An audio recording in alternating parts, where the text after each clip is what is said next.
Кредит доверия у женщины истрачен. Амур ей подмигнул и был таков. Вот куда ни плюнь, везде сплошные мачо, да? А очень не хватает мужиков. Одет с иголочки, подтянут и накачан, да так, что не сгибается рукам. Изысканная речь, ну чистый мачо. А хочется послушать мужика. В Чечне недавно вышла незадача. В один из не скажу каких полков приехали служить 4 мачо. А командира-то ждали мужиков.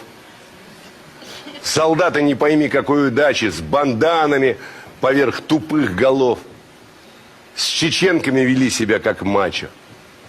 Подставили полроты мужиков. Их вытащили, ну а как иначе? Бросать своих у наших не с руки.